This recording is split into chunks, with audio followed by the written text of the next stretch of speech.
Hi there, and welcome to the Mission Forward podcast, where each week we bring you a thought-provoking and perspective-shifting conversation on the power of communication. I'm Carrie Fox, your host and CEO of Mission Partners, a social impact communications firm and certified B Corporation. This season, we are talking with an impressive mix of nonprofit and foundation leaders, along with some of my favorite communicators, about some of the most common challenge points and barriers to moving missions forward. Today's guest is someone I have admired for many years, and as luck would have it, that I also had the privilege to work alongside and learn from in more recent years. Jim Knight has led Jubilee Housing as its president and CEO since 2002, guiding strategic direction for the organization's mission and vision. He also spearheaded the launch of the Justice Housing Partners Fund, an impact investing fund, which you'll hear more about on today's show. And he helped establish the Platform of Hope, working with families in Adams Morgan, a neighborhood of Washington, D.C., and a collective impact initiative working with partners to establish citywide housing and services for residents returning from incarceration. Jim is one of those really special leaders who brings a blend of love and heart and really smart business sense to his work. I am so thrilled to get a little time with him today and to share this conversation with you. One more thing before we get to the interview. As some of you may know, I write a weekly column called Finding the Words. Stay tuned at the very end of today's episode for a special reading of this week's column. Jim, I am so thrilled to have a little bit of time with you today to reflect on the work that you are doing now, to reflect on the journey that brought you to where you are now. Thanks for joining us. Oh, Carrie, my pleasure indeed. And it has been quite a joy to work alongside you in this process. Let's start at the top. I gave a quick background about the what of what you do at Jubilee, but you are such an interesting person with a fascinating background. And I would love for you to share a little bit about how your journey brought you to Jubilee.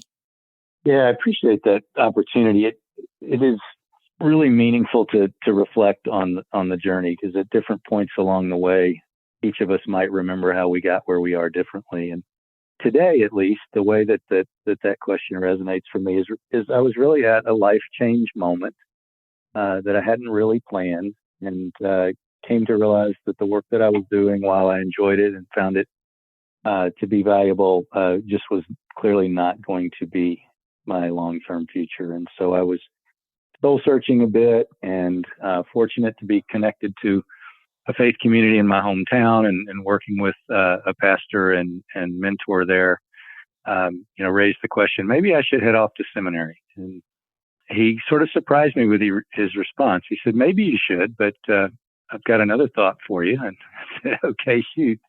And he told me about a year-long volunteer program in Washington, D.C., called Discipleship Year, that was connected to the Church of the Savior, which is the same community that created Jubilee Housing. So kind of on a whim, jumped in the car and drove up to D.C. from North Carolina, and had a whirlwind tour that afternoon, and pretty well decided that this is what I wanted to do next. So began a year's internship where I was the low man on the totem pole at Jubilee, and was literally the gopher, and chasing down loose ends all over the property community, and taking classes in a servant leadership school, and being part of this sort of web of supports and mission. Maybe the single biggest influence in that time was the way I was welcomed by Jubilee families. I'm knocking on the door. I'm here to clear your clogged toilet, or I'm here to bring the pest control service to your apartment. Not exactly the best way in the world to meet a new friend. And almost every time I was, well, come in, tell me about yourself. Who are you? You're new. Tell me about your life. And the next thing you know, I'm being fed at a dinner table and learning things about life that I had not been exposed to before. That was sort of the turning point where I knew I wanted to be in the work longer, but it was still a bit of a path to get back to Jubilee. What an incredible story. And for as much as I thought I knew about you, I did not know that. I didn't know that's how it started. You were reminding me as you were talking about something my brother shared with me, that my brother leads construction management at Stanford, but first, he started his career at AmeriCorps because he said, if I want to be able to lead and build buildings on campus, I need to know what it feels like to hold the hammer, right? I need to start at the very bottom and earn my way up. It's similar how I'm sure that perspective has stayed with you and informed how you show up as a leader. Yeah, absolutely. I think there was a heart work learning of being with families and hearing their stories and being inspired by their lives. And then there was I think what you're alluding to, an opportunity to kind of walk in the footsteps of many of the Jubilee staff roles or activities. And so learning the business side of the work from the ground up. Jubilee is such a special community, and it is inside, for those who are listening, inside the Adams Morgan community in Washington, D.C. For those who don't know, tell us a little bit about that community, Adams Morgan broadly and Jubilee specifically. Yeah, so for many years, decades, in fact, Adams Morgan has been known as one of the most socially and culturally diverse neighborhoods in the district. It has been sort of a destination neighborhood, both in terms of restaurants and food from all over the world. It has seen waves of immigration through the years, so folks from many different nations calling it home. Just quite a mixing pot, to be sure, and is one of the reasons that I was drawn to it myself.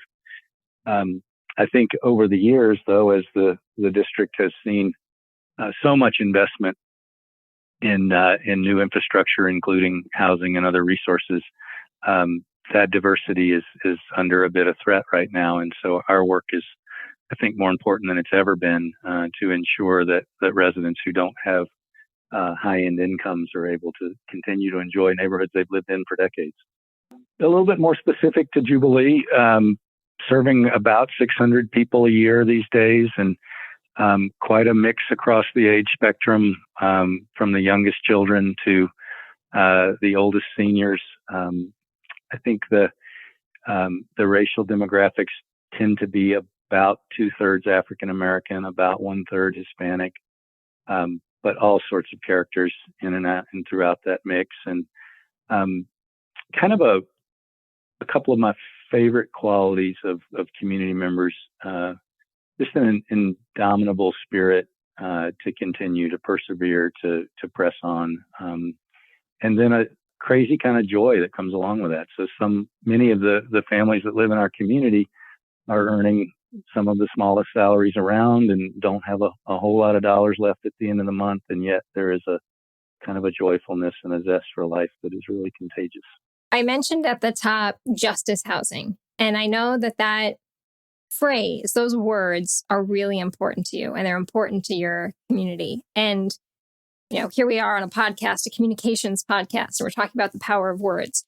I remember having conversations with you around the distinction between affordable housing and justice housing. And in your mind, it was really important to really stake a claim to this concept that is designed to really challenge how we think about housing.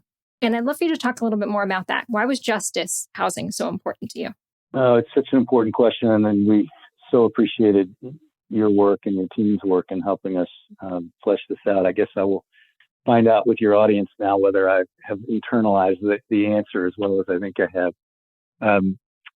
I think a couple things led up to the moment where you joined us and helped us work through this language. And for much of my time at Jubilee, for most of the 90s and 2000s, early 2000s, affordable housing was not on the map politically. It was not on the map socially. It was not an issue that enjoyed much support. And so for a long time, the work seemed to be about teaching and inviting people to understand why affordable housing itself was important.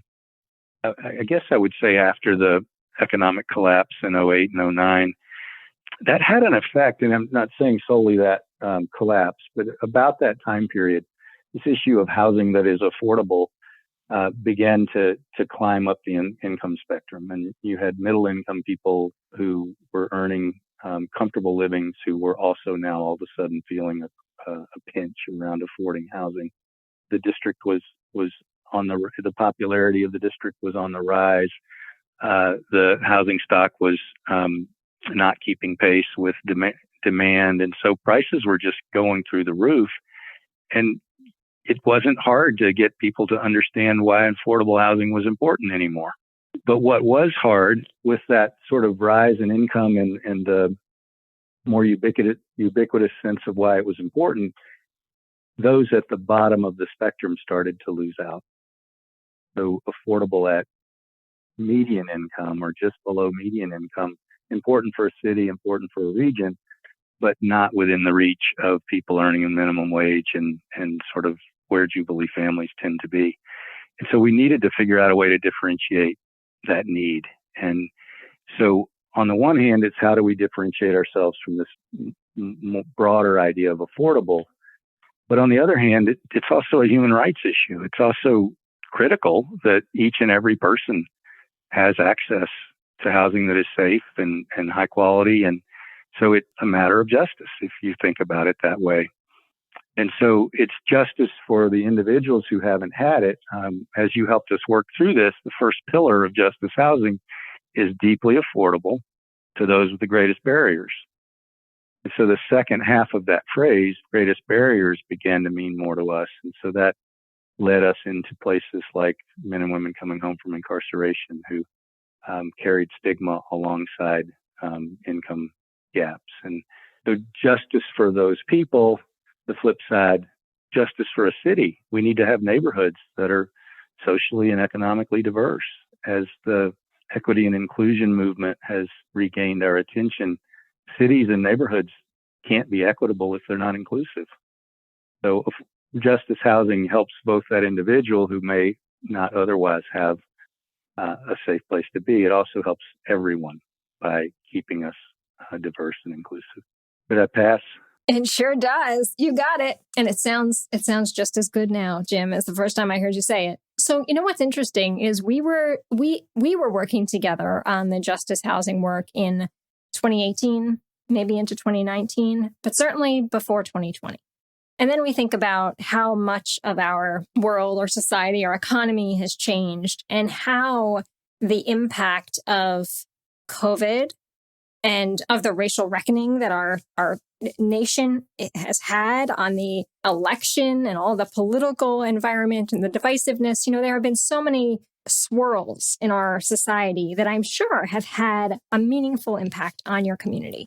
Tell me a little bit about how it has been to lead through COVID and how you've had to change. You know, have you, in fact, had to change how you think about and look at the work?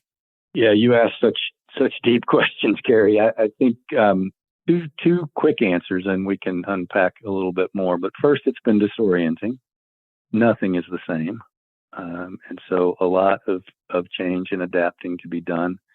You know, for each and every one of us in our daily lives, and then also from an organizational perspective. And I think that the second thing I want to say is that I don't feel like I fully know how to answer the question yet. We're still in it. It's been a 2-year saga and it's not over. And I tell you, the most impactful period of this 2-year saga for the Jubilee community has been the variant, the Omicron period. So that's still fresh on our heels. So I can say a few things about how it's shown up in a housing community. You know, to see our resident community work so valiantly to keep up with a rent obligation as wages are dropping or being eliminated. To see proud and dignified folks need extra help with food security. That was the really two main areas where we shifted the way that we supported the community. And the first was finding access to food in ways that we had never needed to do before. So whether it was meals for children in the after-school program from the Capital Area Food Bank, or whether it was amazing restaurateurs who would call us and find us on the web and say, "I'd like to bring meals over. Can you receive them?" Really just powerful to see both the way the need expressed itself, and then also the way so many resources were found to meet that need. Still think of lines of people around neighborhood blocks waiting for dinner, in the 21st century in the United States of America. It's hard to really take that in.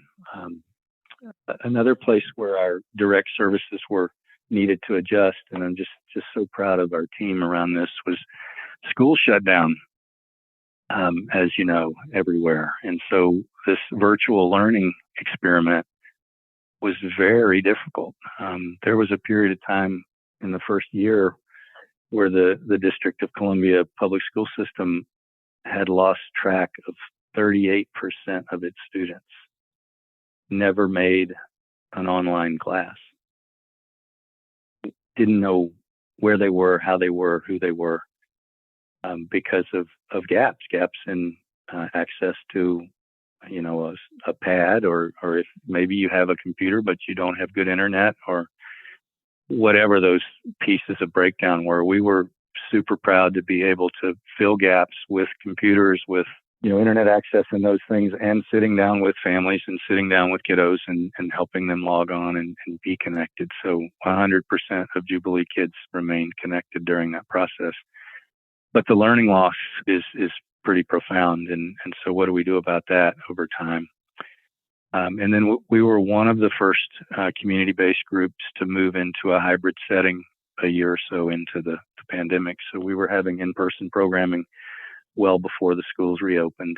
Kids and families told us that was about the most important thing that had happened for them. So super grateful for our team who works with the after-school programming, and all of our team who overdid it. But those are two ways that we felt it most. And the learnings, communication, I'd have to say I felt inadequate as a leader most of the time. We're a staff of 50 or so. A third of the folks every day are working on the buildings, properties, and a third of the folks are working on direct services. And there are those of us who are raising money and making sure the deposits get to the bank and those kinds of things. We're spread out all over the place. Over half of us were remote for more than a year. We're not back yet. How do you communicate to your organization? I mean, it's a living being, and I'm not sure we did well enough, but we worked as best we knew how. And our all staff Zoom calls, our staff meetings that were Zoom calls for 40 people were fun. Learning, trying different things. And, one thing that comes to mind is we were on Zoom all staff meetings when George Floyd was killed. You sit there and look at a screen full of 38 faces who are hurting, and what do you do? So I feel like the lessons learned it's going to be a while before I can categorize those, but finding ways to be present. I mean, I think communication ultimately is conveying presence. And so important to learn how to do that. Jim, I appreciate that answer so much, and the vulnerability in that answer. But I'm also going to give you a little perspective. Being outside and having watched you and your team the last few years, is you have one of the greatest gifts that I have ever seen of someone who shows up day after day and takes a step forward, even in the hardest of days, right? Any one of those issues that you just laid out would have been enough to just set someone off course. Perhaps in part, Jim, it is your faith, and I'd be curious to ask about that. I know my faith has certainly kept me grounded and focused in those hardest of days, but there is something incredibly noble and special and focused about how you've shown up in this work in these last few difficult years. And I know your staff and your team and your colleagues and your peers and your donors all see that in you too. That slow, focused progress forward. The consistency of that means a lot to people. I certainly appreciate you sharing that. I do think you said it, though. It is about showing up, and we don't control outcomes. We certainly do all we can to influence them, and that's how we focus. But don't for a minute fool yourself into thinking you have real control over those outcomes. So yeah, that is for sure. It's funny the way you sort of pose that. Of course, it's easy to say that my faith is what energizes me, and but I think I would add, how do you show up when you don't know what to do? And so many of those days I didn't know what to do. So many of every day, most of us don't know exactly what to do. We can work our way through our task list and that kind of thing, but in terms of solving the biggest problems, we don't know how to do that. So to me, it's cultivating imagination, daring to see things differently, and then just trying to show up faithfully to that new way of seeing. And I don't know if we ever fully get there, but we wouldn't move if we weren't moving towards something new and different. And working towards something so much bigger and greater than us, right? I mean, think about the impact that Jubilee has had and will continue to have, that the way that your community is connected to one another and supports one another, that there is something that's just so special about that we don't have to have all the answers, right? I think we just need to make sure that we tell people we care about them and we're there for them and we'll show up, as people need us to, just as we will hope people show up for us in those tough days too. It's not a solo sport. None of this is a solo sport, that's for sure. I think one of the things that struck me in those first volunteer days in my intern year that has held true all these years is the power of community. It is caring about more than self and learning to invest in others and to allow others to invest in us. And that connection is, I think, what powers it. The days that I don't want to come in, I think about, it's not me. It's 600 people in this direct housing community, but all the other people that we're all part of and we all touch. And that is usually enough to get one foot in front of the next. And then, the really cool stuff comes from beyond us anyway. So if we just keep showing up, we can expect a happy miracle to happen. Sometimes I think people don't know what to do with me because, I set this up as a communications podcast and now we're talking at much deeper issues around humanity and life. And at the end of the day, I think that's what communications is all about, right? I mean, I think there is no communication if there is no relationship. Then you're just spurting information at someone, right? And the last thing that the world needs more of is just useless information. But if we really think about the work we're doing and reflecting on this very short but so thoughtful conversation today, it's really connecting human to human and person to person and thinking about what can we do together. And you and your team are just a great model for that. What's possible when you all come together. I appreciate you saying that. I spurred by your last comment to try to make one more connection. Communication can live at the functional level of, we've got to get good at it and we need some consulting and we need to know the right words. And there's a place for every bit of that. But when communication is most effective, it's because it's conveying meaning. It's conveying purpose. And that's what we all need. We all need to be connected to meaning and purpose. And so if the communication is serving as a strong connector to that which is most real, then we're going to get to be moved by it. And so I have such an appreciation for people like you who can help the rest of us learn how to package and offer what's happening to others so that they can touch it and feel it and decide if they want to be a part of it. It's a compliment to you, and it's just a recognition that we need to see communications as more than a tactic. We need to see it as a pathway to that which is most important. Well, appreciation right back at you. And I can think of no better gym night wisdom to end the show with, as we are already there at the end of the show, is to think about how communication gives meaning to life. So, Jim, thanks for your time and your wisdom as always, and for the incredible impact that you and your team are having on our city. Thank you, Carrie. So glad to be with you.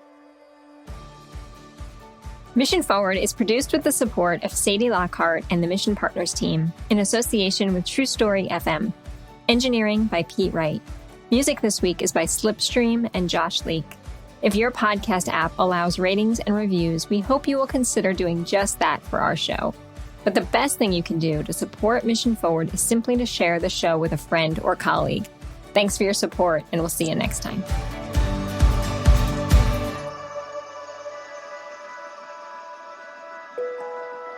Make a run. I've always loved a good underdog story. So it's no surprise that St. Peter's run in this year's March Madness basketball tournament captured my heart just as it did millions of others who may first have asked, "Where's St. Peter's?" Or as the coach of Duke flippantly said, "What's St. Peter's, a hospital?" Indeed, St. Peter's is a hospital in Jersey City, New Jersey. But after their 11-day fairy tale run for the Final Four, it's safe to say that folks may now know this under-the-radar, under-resourced, and largely commuter school with an enrollment of just over 3,000 as the little school that could. Henry Bushnell at Yahoo Sports called St. Peter's the ultimate underdog, a team of overlooked players representing an overlooked school and a student body of overlooked kids. 75% of those students are minorities. Nearly half are Hispanic. Almost all, 99%, receive financial aid. Many are first-generation college students. Many have been disadvantaged to some extent by an unjust society. The university became their pathway to a more prosperous life. End quote. If you're even a little tuned into sports, you're not overlooking the school or its basketball team today. And while their March Madness run has ended, their story will certainly not fade fast, because their story represents the very best of us. The St. Peter's Peacocks represent what can happen when we give something our all, when we bring our very best, when we do the work and believe in one another, when we make a run for what we believe in, even if all odds are against us. Folks who have been in a facilitated session of mine know that I love the book Scaling Up Excellence by Bob Sutton and Huggy Rayo. I use it as a teaching tool whenever I can, because of one very simple and profound lesson in its pages. Before scaling up an organization or team, focus on who you are at your most excellent. Know who you are at your core. Know what you stand for and what you don't. Chin up, shoulders back, head high. In just 11 days, a little-known team of basketball players from St. Peter's University reminded us who we can be at our best. Strip away the pep band, the cheerleaders, the fancy uniforms. St. Peter's didn't have or need any of those things to get them to the tournament. And you'll see the real heart of the game. You'll see what really matters. In basketball and in life, it's not about the flashiness of the show, and you won't win by hoarding the ball. In basketball and in life, everything works better when you're in it as a team, when your head and your heart are aligned. The beauty of his life is it gives us opportunities to see what we're capable of in the unlikeliest of places, sometimes even in the unlikeliest of basketball games. But you'll never know what you're capable of if you don't make a run for it.